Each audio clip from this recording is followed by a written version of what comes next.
Assalamu alaikum. My name is Fadwa Wazwaz, and I'm doing a presentation today in preparation for Ramadan about are you a toxic teacher? I explained about some of my writings is based on lived experiences, and people misunderstood or distorted what I'm referring to of lived experiences. So I'm going to explain it hopefully with this article.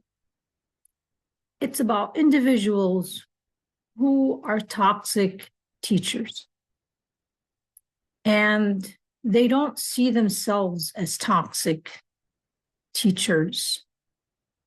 And so this presentation is not going to make them see themselves as toxic teachers. The dua, the Quran, they read it, they understand the dua, but the heart is not aligned or oriented toward God when they do. It is oriented toward an audience. It is oriented towards winning. It is oriented towards performance. It is oriented towards followership, but it's not oriented towards pleasing God. And it comes very clear because there's particular mechanisms specific that have to be employed by someone whose heart is oriented towards God.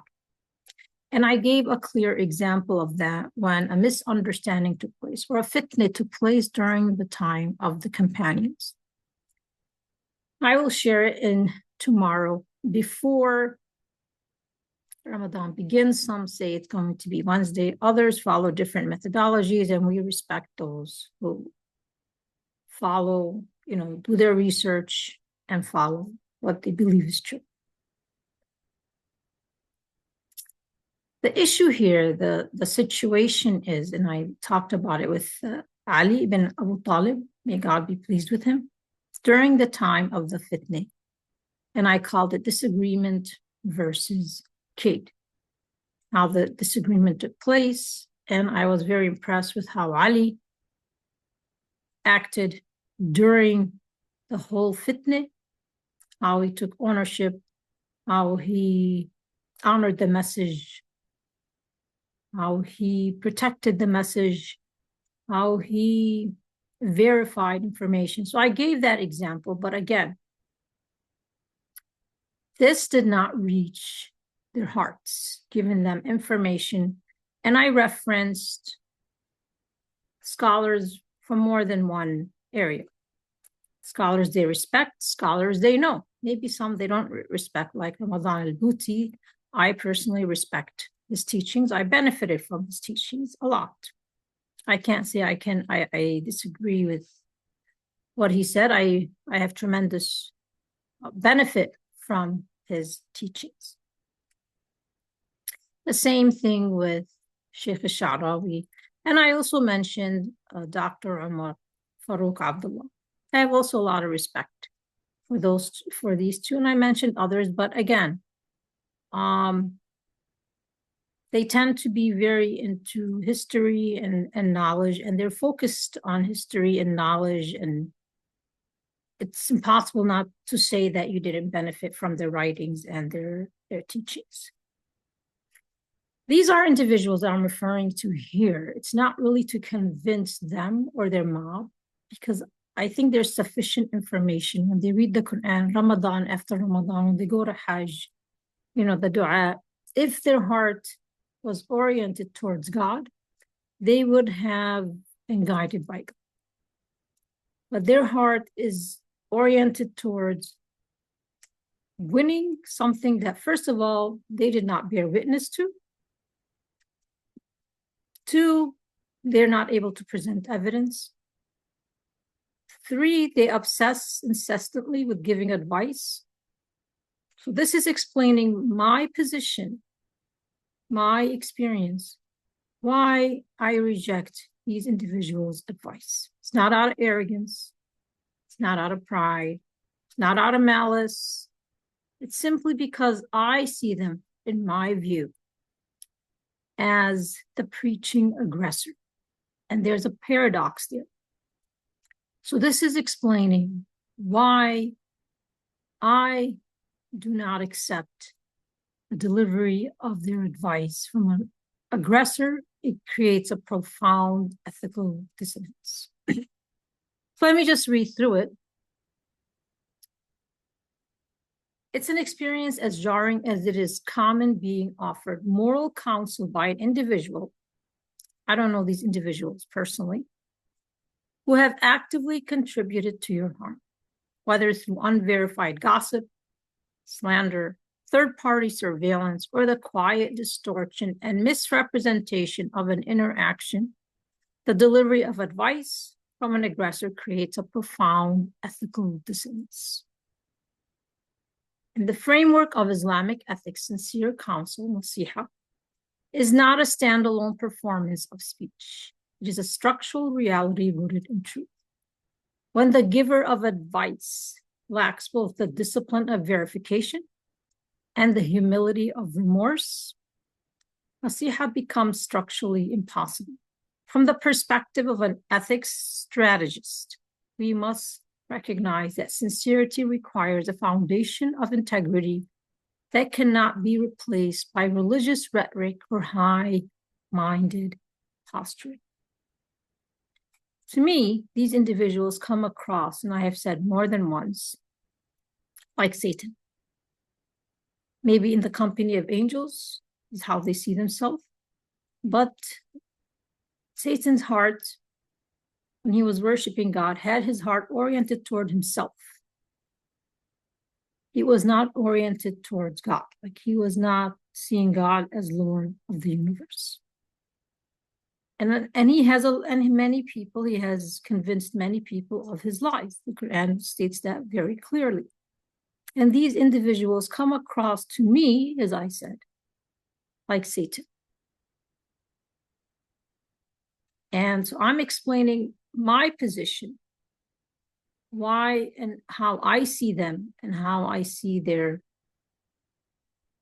advice giving, role playing of advice giving from my perspective.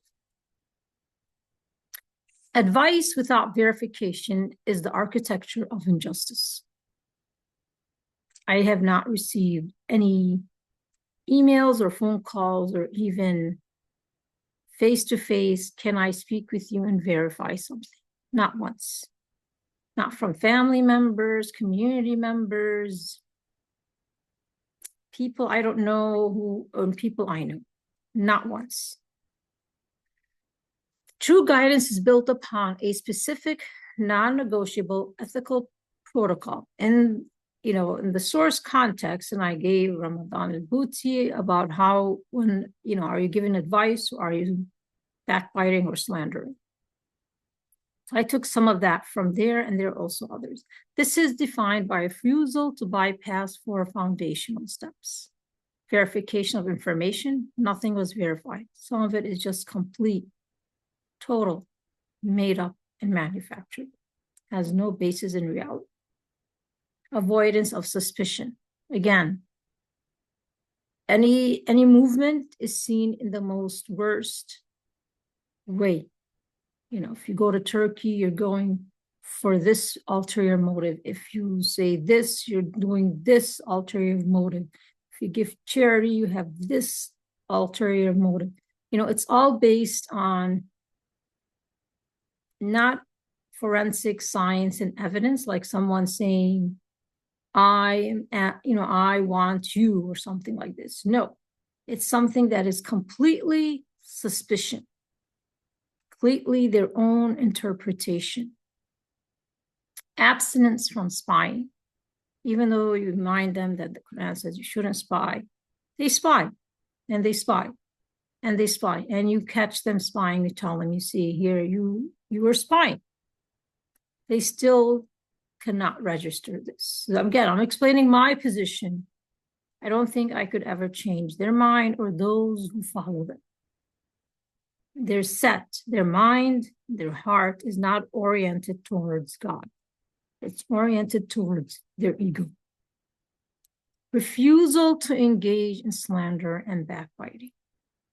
As much as you give them a hadith about the dangers of slander and backbiting and the dangers of, they continually to do their piety performance, and everybody knows it's full with advice based on hearsay, not engaging in guidance. They're constructing an architecture of injustice, and they're giving advice based on that. In such cases, the counsel is better described as narrative performance. They get likes, they get shares, they sell their books, which is based on the architecture of injustice. They take selfies and pictures. This role-playing exercise where the speaker performs a persona of righteousness, specifically to avoid the rigorous labor of truth-seeking. It is a projection of the ego designed to maintain a social narrative rather than a sincere attempt to benefit the recipient. So ask who's benefiting? They're benefiting. Socially, they're benefiting. Ego-wise, they're benefiting. Money-wise, they're benefiting. Selling books, they're benefiting. So the advice without integrity is noise. Guidance without repentance is hypocrisy. Psychology of the grapevine, mob behavior and moral disengagement. Criminological and social psychology research reveals that engaging in grapevine behavior, the reenactment and spreading of unverified stories, is a form of indirect aggression used for social domination. So their whole goal is to dominate, not to remove false understanding or gossip and arrive at the truth and elevate the truth, is to dominate somebody that they want to have dominated. When this behavior occurs within a group, it triggers a diffusion of responsibility because the mob is participating. The individual's moral judgment becomes diluted. They feel less personal accountability for the harm caused by the narrative. As I mentioned more than once, I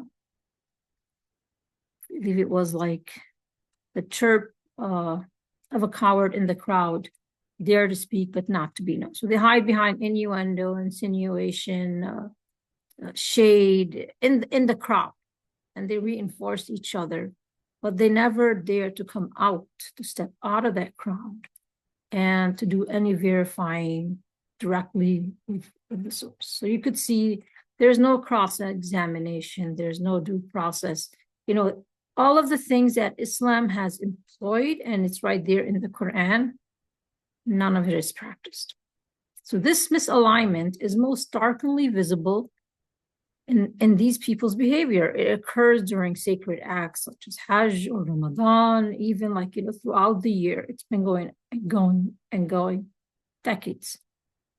In a state where obscenity, argument, and violations of honor are strictly forbidden, engaging in unverified gossip represent a profound moral disengagement. Like if someone was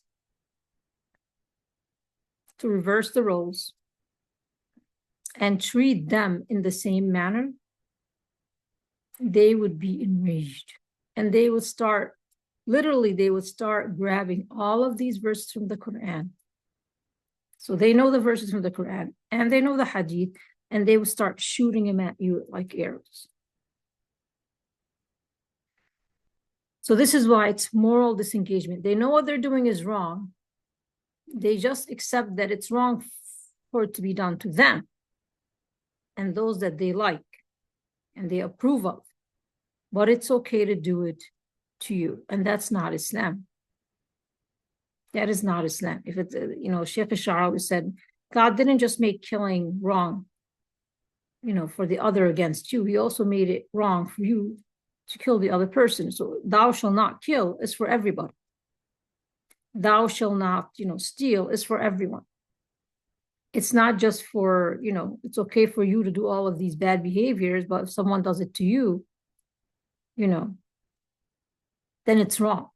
This is called moral disengagement. Your gaze and your heart is not oriented toward pleasing God, it's oriented towards your ego.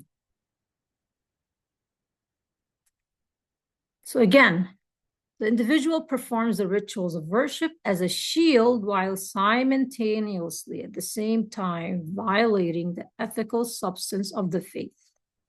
So if an advisor cannot guard their own worship from the impulse to harm others' reputations, forget the reputation, but others' mental, emotional, social, spiritual well-being, their moral judgment is too compromised to guard yours. So they're engaged in moral disengagement. They know what's right or wrong, but they're not willing to practice it in terms of restraining their ego and restraining themselves from doing wrong.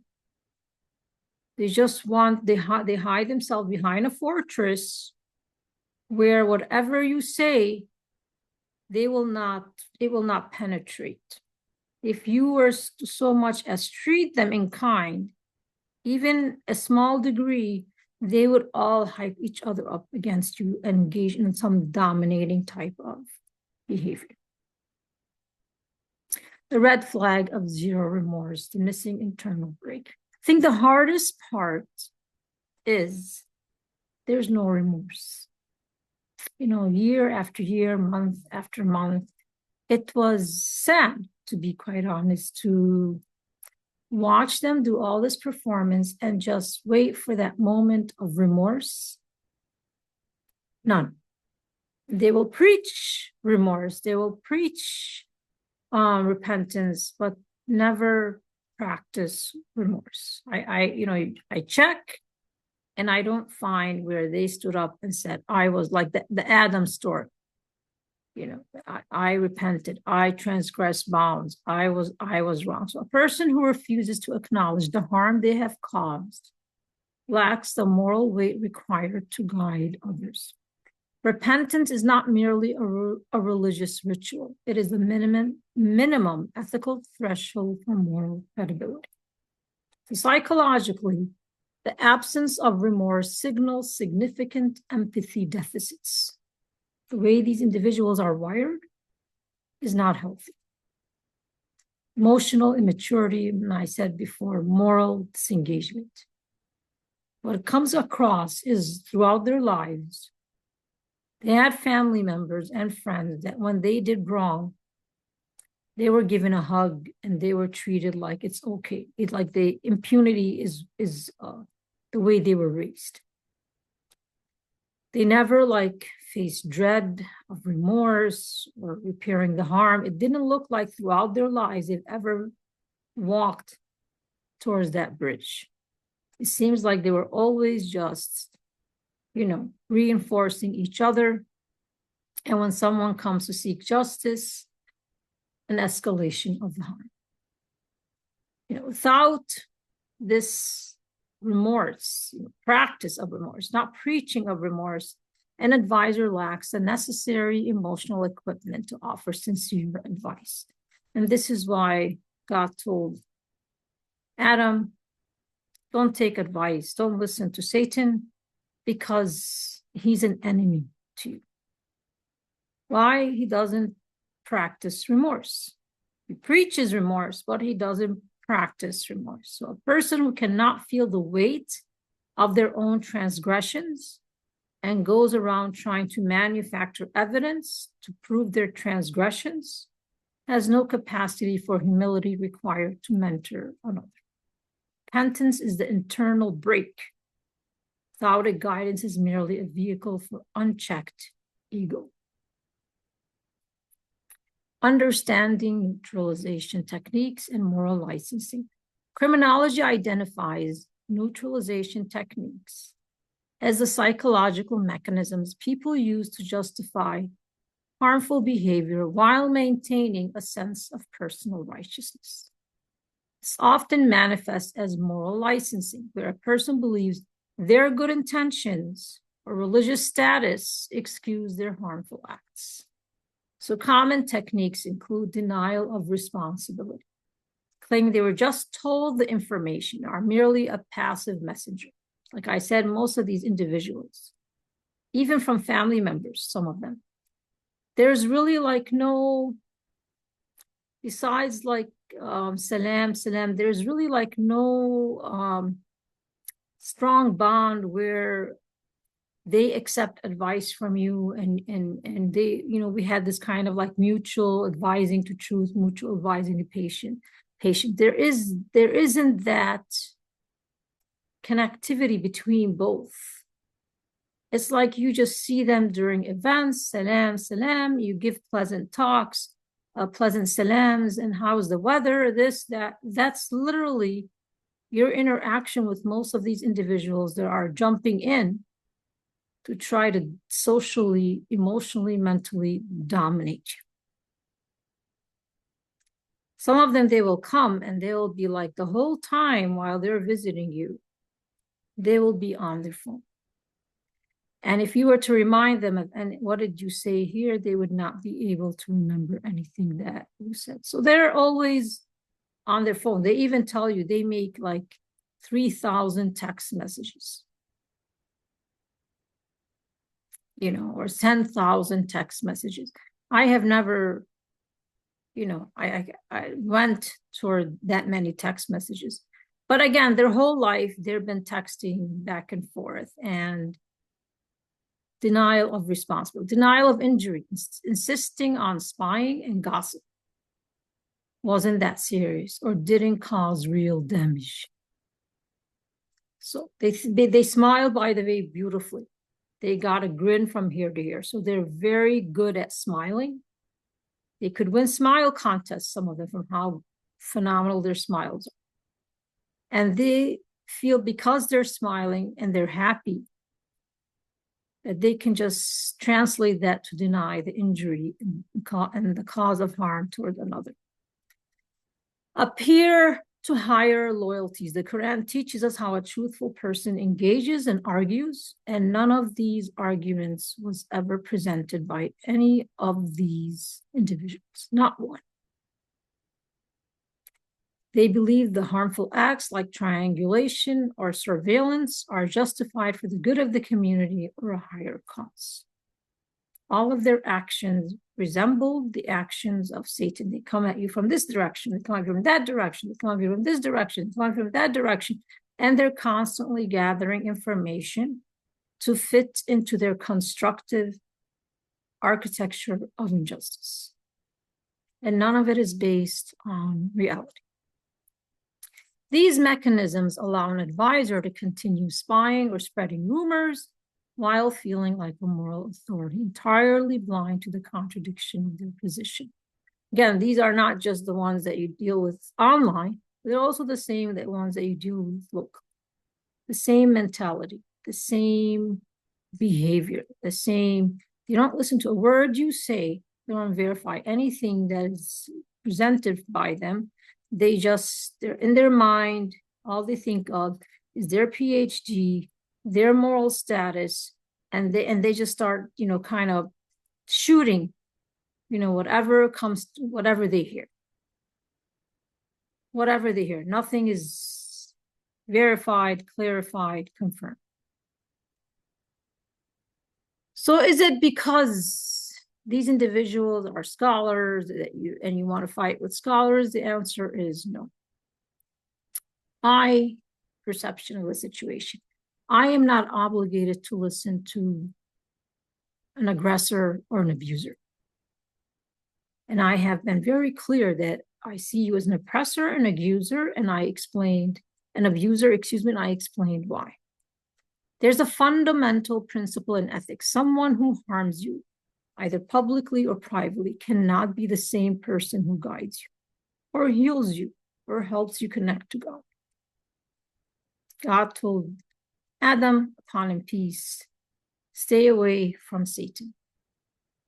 That was the sin that Adam engaged in, is he trusted Satan because Satan came, as a sincere advisor, claiming to be that he's a sincere advisor and he wants what is good for him. We learn from that experience. God does not ask us to listen to our abusers and aggressors. I'm under, and you are, if someone's facing these experiences I'm referring to, you're under no moral or Islamic obligation to accept counsel from individuals who have wronged you and refuse to embrace remorse, offer a direct apology, or acknowledge the harm. Accepting advice from a non-remorseful aggressor or abuser is not an act of piety or humility. It is a risk to your psychological and spiritual well-being. Exposure to such individual often leads to hypervigilance, a constant draining state, feeling monitored or watched. Identity fatigue, where the exhaustion of constantly being hit with lies, rumors, gossip that have no basis in reality, and then you're having to be dragged in to defend your character against these unverified narratives and falsehoods. So you have this identity fatigue. You're not overthinking. You're feeling social domination, and you're trying to push back on that social domination. Sincere advice must be rooted in God consciousness, taqwa, not a desire for social control or social domination. If a person's behavior is characterized by spying, flying monkeys, triangulation, their words are a tool for social domination, not a path for growth. The quiet, devastating mirror of behavior-focused intervention when confronting these individuals who pivot from causing harm to offering guidance, an ethics strategist utilizes behavior-focused questions. The goal is to create the cognitive dissonance necessary for true reflection by naming the contradiction between their performance and their practice, instead of attacking their character. And I did that to show them they would not accept their behavior, but it didn't click. Present them with this reconciliation. How do you reconcile reenacting unverified stories, even spying through others, gathering whatever to fit your architecture of injustice without cross-examination and due process, then presenting yourself as someone who teaches ethics, faith, and sincerity? How does that contradiction mean to you? So that's the only question I have for these toxic teachers. This approach places the responsibility for integrity back on these individuals. It names the behavior, spying, gossip, and forces them to confront the gap between those actions and their preaching persona.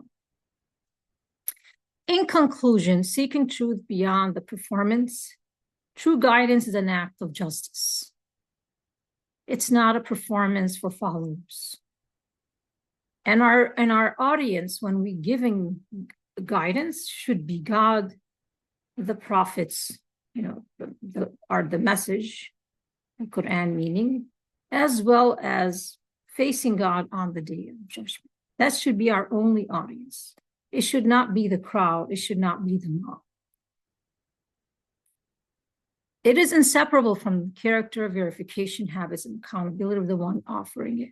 When we value the performance of morality over the practice of morality and integrity, we allow our communities to become spaces of social control and domination rather than spiritual transformation. We must remain clear-eyed. Advice is only trustworthy when it comes from those who practice the ethics they preach. If we are to seek truth, we seek it from those who value verification over gossip and remorse over ego.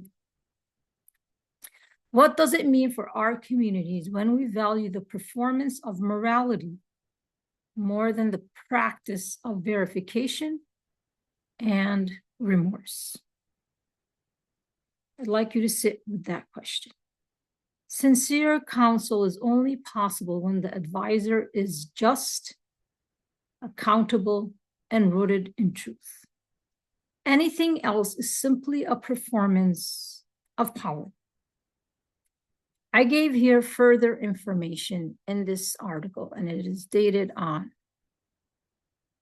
today, which is Monday, February 16th at 5:20 a.m. This was actually written a few days ago, but I waited for them to finish their last performance kick before Ramadan, and they'll probably continue.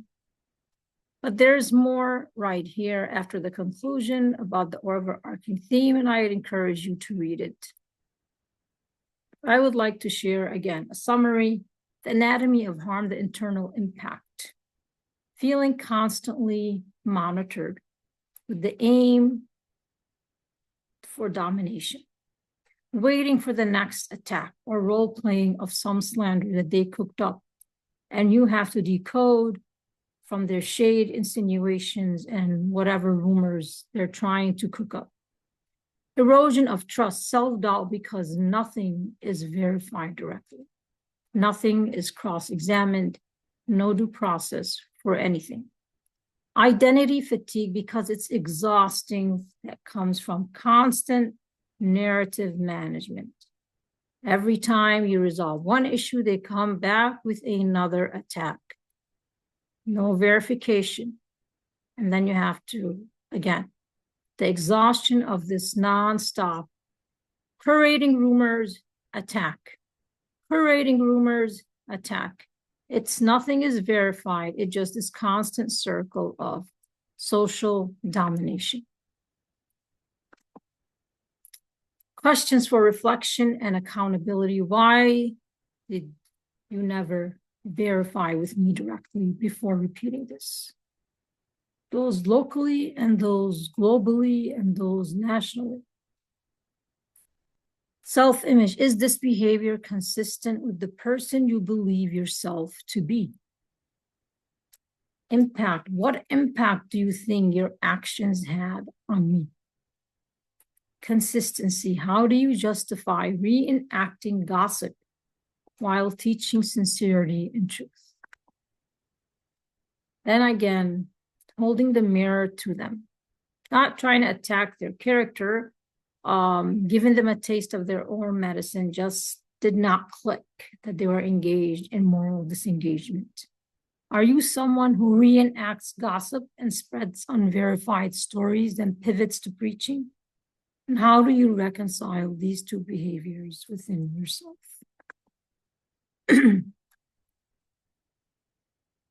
Social psychology, indirect aggression.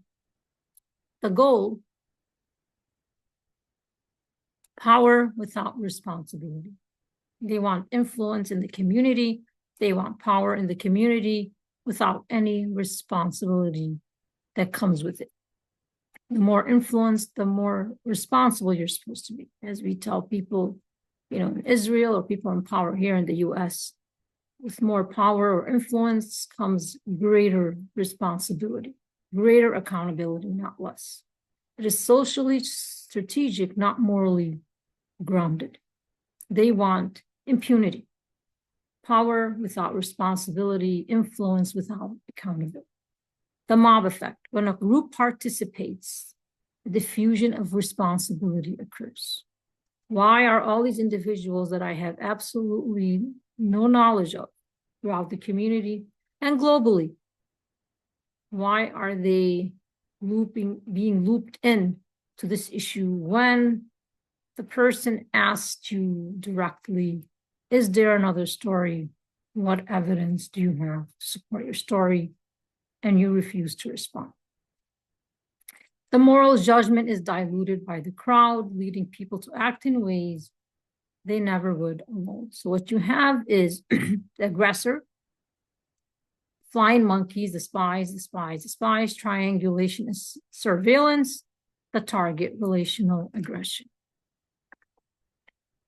The paradox of ritual versus behavior. Hajj is a sanctuary explicitly forbidden from obscenity, argument, and harm. Role-playing grapevine scenarios as a sacred state signals a deep ethical misalignment. Someone reenacts gossip during those most sacred rites. Now we're about to enter Ramadan, and they have been reenacting these gossip through Ramadan. They are not guarding their own worship, just like Satan didn't guard in his own worship. So if they cannot guard their own soul in the presence of the divine, how can they guard yours? Psychology, the ego, and the narrative, cognitive bias, absence of verification is ego protection. Nothing was ever directly verified by me. They rely on confirmation bias. They seek what fits their story. And that's why they're constantly spying. They're looking for what they can cut and paste on your social media, where you're around town, what people pass by you, to kind of create some sort of narrative that they want to be right. Assuming motives without evidence, attribution error. You went to Yemen, you gave charity, so therefore these are your motives. This is called attribution error. And some of these individuals, they're psychologists. Some of them are not, like Yasin Mogash, she's not a psychologist. But some of them are psychologists, and they know what attribution error is. They have PhD in psychology, and still they engage in attribution error. Social identity maintenance. Gossip is often about performing morality to fit a group, not practicing it. It reinforces in-group status. Empathy deficits, a lack of remorse. It links to emotional, spiritual, mental immaturity and a fragile self-concept. They're not pursuing truth. They're pursuing what will protect their narrative, because the idea of being wrong is something very uncomfortable for them to face. It's like they're worshiping being right. It's like a desire. It became a god to them. Social control and neutralization, denial of responsibility. Someone told them because I didn't tell them. Denial of injury. It wasn't that serious. They assume they're giving advice. They don't realize they're harming someone mentally, emotionally, socially, spiritually. Appeal to higher authority. I did it for the community. Policing others through rumor and exclusion. So it's like rumor. They're just constantly throwing one rumor after the next. These techniques allow the aggressor to smile happily, sleep at night without feeling any remorse. Anatomy of harm, social and moral consequences, reputation distortion, and isolation. They figure that if they can get enough people to believe their lies, and they can distort your reputation, therefore they won. Polarization, where people take sides without facts. Moral harm, moral licensing, again, weaponizing religious language and creating spiritual confusion in the target. Behavioral escalation, again, thought remorse, the harm escalates because it's socially rewarded. So these small harms, they see them as small. They become habits and patterns. So it looks like this is how they were raised and how they were groomed into their group. And this is how they function right now. So should you take advice from a person who never verified information? You don't even know them, relied on third-party spying. And for those who even know them, they just reenacted gossip, even during Hajj, and never showed remorse or repentance. From an Islamic ethical standpoint and supported by behavior science, the reasons for the rejection are not arrogance or pride, because they keep thinking you're arrogant and you're pride and you're replaying failed scenarios. The reason for the rejection are structural, not personal. It is not about holding a grudge. It is about recognizing a lack of moral standing, recognizing that the aggressor and abuser cannot be the same person who gives you advice. God told again, Adam, stay away from Satan. So this is the end of the presentation. As I said, you could read the other material here about ujub and self-conceit.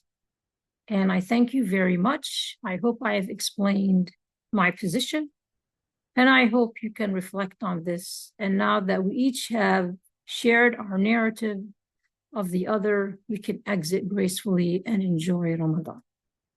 Should these individuals share ideas and concepts that were not present when I was writing my writings and doing my work, I will quietly take that back, ownership of those writings, and ask them to kindly cite the author, as I have been doing. And this will continue and continue and continue. I will say, this is my work, predates yours. There's no evidence of you writing this before me. Kindly cite the author. When I began, there was nothing written by Yasmin Mogahed or Dalia Mogahed, or a lot of these individuals are now sharing my writings and my framework. They are asked to cite the author. Her confessions are about her lived experience. They are not my lived experience. I hope I have made that abundantly clear. Thank you very much. Assalamu alaikum wa rahmatullah wa barakatuh.